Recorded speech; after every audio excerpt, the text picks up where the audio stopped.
की दावत के लिए आज मैं आपके लिए बहुत ही मज़ेदार डेज़र्ट की रेसिपी लेकर आई हूँ। इतना ज़्यादा माउथ एंड मेल्टिंग डेज़र्ट बनकर तैयार होता है कि अगर आपने इसको एक बार बना लिया तो आप इसको खाते जाएंगे, पेट भर जाएगा लेकिन दिल नहीं भरेगा। तो यहाँ पर मैंने 1 कप चीनी ले ली है, तो मैं छोटे कप से नाप कर चीनी ले रही हूँ। चीनी को हमने एक फ्राइंग पैन के अंदर ऐड कर देना है और चीनी का हमने कैरेमल बनाकर तैयार कर लेना है। तो आपने इसमें अभी बिल्कुल भी चमचा वगैरह नहीं चलाना है, आपने बस इसको लो से थोड़े से ज़्यादा फ्लेम पर इस तरह से छोड़ देना है।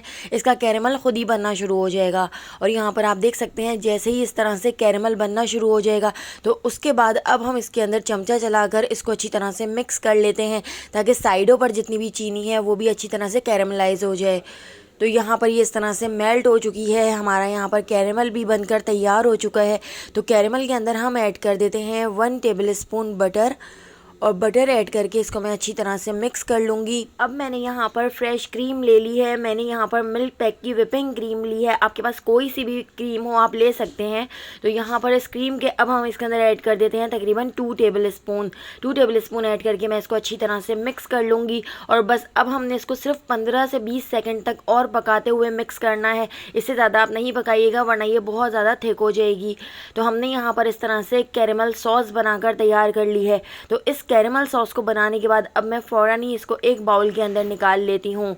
तो इसकी कंसिस्टेंसी इस वक्त बिल्कुल परफेक्ट है, आप इससे ज़्यादा पकाएंगे तो ये बहुत ज़्यादा थिक हो जाएगी। तो एक बाउल के अंदर निकाल कर मैं इसको साइड पर रख लेती हूँ। तो यहाँ पर इस तरह से हमारी कैरेमल सॉस भी बन गई है। इस कैरेमल सॉस को आप बनाकर 1 महीने तक स्टोर करके भी रख सकते हैं, ये बिल्कुल भी ख़राब नहीं होती है और जब भी आपका दिल करे आप ये डेज़र्ट बनाकर तैयार कर सकते हैं।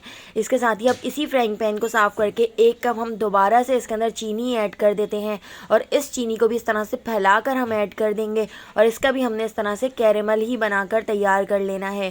तो इसके अंदर भी आपने बिल्कुल भी चमचा नहीं चलाना है, लो से थोड़े से ज़्यादा फ्लेम पर आप देखें यहाँ पर इस तरह से कैरेमल बन चुका है। जैसे ही कैरेमल बन जाएगा उसके बाद हम इसको चमचा चला के अच्छी तरह से मिक्स कर लेंगे। तो यहाँ पर हमारा इस तरह से कैरेमल तैयार हो चुका है, अच्छी तरह से चीनी इसके अंदर मेल्ट हो चुकी है। तो इसके अंदर भी मैं 1 टेबल स्पून बटर ऐड कर देती हूँ और बटर ऐड करके इसको भी मैं इसके अंदर अच्छी तरह से मिक्स कर लेती हूँ। अब मैंने यहाँ पर कुछ ड्राई फ्रूट्स ले लिए हैं, मैंने यहाँ पर बादाम और अखरोट ले लिए हैं। आपके पास पिस्ते, काजू, पम्पकिन सीड्स या वाटरमेलन सीड्स हो तो वो भी आप इसके अंदर ऐड कर सकते हैं। तो यहाँ पर 2 ड्राई फ्रूट्स मेरे पास रखे हुए थे तो वो दोनों मैंने इसके अंदर ऐड कर दिए हैं और ड्राई फ्रूट्स ऐड करके इसको अच्छी तरह से मिक्स करते हुए बस हमने इसको 10 से 12 सेकंड और पका लेना है। पकाने के बाद अब हम फ़ौरन ही इसको एक नॉन स्टिक बर्तन के अंदर निकाल लेते हैं, क्योंकि जैसे ही आप गैस के फ्लेम को बंद करेंगे ये जमना शुरू हो जाएगा। तो यहाँ पर मैंने इस तरह से एक नॉन स्टिक तवा ले लिया है, तवे के ऊपर ये बिल्कुल भी चिपकेगा नहीं। आप चाहें तो आप इसको बटर पेपर के ऊपर भी निकाल सकते हैं, लेकिन आप इसको स्टील के बर्तन वगैरह में नहीं निकालिएगा क्योंकि उसके अंदर चिपक जाता है। तो इस तरह से अब हम इसको अच्छी तरह से इस तरह फ्लैट कर लेते हैं, एक ब्लॉक सा बना लेते हैं और ब्लॉक बनाने के बाद इसको मैं थोड़ी देर के लिए ठंडा करने के लिए छोड़ देती हूँ और ठंडा करने के बाद इसको मैं थोड़ा सा हावन दस्ते के अंदर कूट लूँगी। इस तरह से हमारी क्रंच पर्लिन बनकर तैयार हो जाएगी। तो यहाँ पर हमारी क्रंच पर्लिन भी तैयार है और हमारी सॉस भी बनकर तैयार हो चुकी है। तो इन दोनों चीज़ों को हम साइड पर रख देते हैं। अब मैंने यहाँ पर व्हिपिंग क्रीम ले ली है, तो मैंने मिल्क पैक की व्हिपिंग क्रीम ली है। आपके पास कोई सी भी व्हिपिंग क्रीम हो आप उसका इस्तेमाल कर सकते हैं। तो व्हिपिंग क्रीम ऐड करके अब हमने इसको बीट कर लेना है। 5 से 6 मिनट हम इसको बीट करेंगे ताकि ये थोड़ी सी थिक हो जाए। तो मैं इसको हैंड विस्कर से बीट कर रही हूँ, आप चाहें तो आप इसको बीटर से भी बीट कर सकते हैं। तो यहाँ पर इस तरह से मैंने इसको बहुत अच्छी तरह से बीट कर लिया है, ये थोड़ी सी थिक होना शुरू हो चुकी है। विस्कर से बीट करने में आपको 6 से 7 मिनट का टाइम लग सकता है, लेकिन अगर आप बीटर से बीट करेंगे तो 1 मिनट में ये क्रीम बीट हो जाएगी। लेकिन बहुत सारे लोगों के पास बीटर नहीं होता है, इसलिए मैं भी आपको इस तरह से हैंड विस्क से बीट करके दिखा रही हूँ। तो दोस्तों यहाँ पर मैं आपको याद दिलाती चलूँ, अगर आपको मेरी रेसिपी अच्छी लग रही है तो लाइक करना बिल्कुल भी मत भूलिएगा और अगर रेसिपी अच्छी नहीं लग रही है तो आप इसको डिसलाइक भी कर सकते हैं और मुझे कमेंट करके ज़रूर बताइएगा कि आप मुझे किस सिटी और किस कंट्री से देख रहे हैं ताकि मैं आपका थैंक्स कर सकूं। तो पहला थैंक्स जाता है शहाना, हानिया और अमजद को थैंक्स जाता है कराची से, ईमान को कोरंगी से, गुरप्रीत को थैंक्स जाता है स्पेन से, रेहाना को लाहौर से। तो मेरी रेसिपीज़ को इतना पसंद करने के लिए आप सबका बहुत बहुत शुक्रिया, आप मुझे ज़रूर कमेंट किया करें।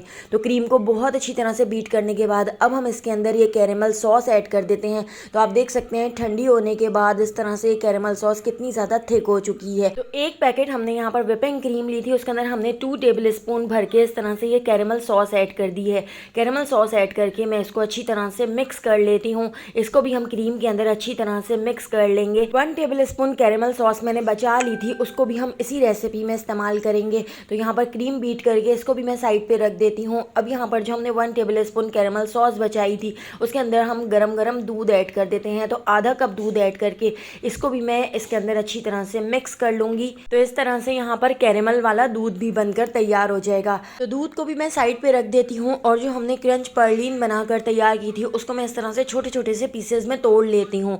और तोड़ने के बाद इसको मैं एक हावन दस्ते के अंदर ऐड कर दूंगी और इसको हमने कूट लेना है। इस तरह से क्रंच को भी हमने मोटा मोटा सा कूट लिया है। तो 2 राउंड करके इस तरह से क्रंच को मैंने कूट लिया है और कूट कर इसको भी मैं प्लेट में निकाल लेती हूँ। इस तरह से यहाँ पर हमारी सारी तैयारी हो चुकी है। हमारी क्रीम भी तैयार है, दूध भी तैयार है और क्रंच पर्लिन भी तैयार है। अब मैंने यहाँ पर एक स्क्वायर शेप में डिश ले ली है। इस डिश के अंदर हम दूध ऐड कर देते हैं जो हमने कैरेमल वाला दूध बनाकर तैयार किया था। तो थोड़ा सा दूध इस तरह से मैंने इसके अंदर ऐड कर दिया है और इसके अंदर मैं ऐड कर देती हूँ ब्रेड के स्लाइस।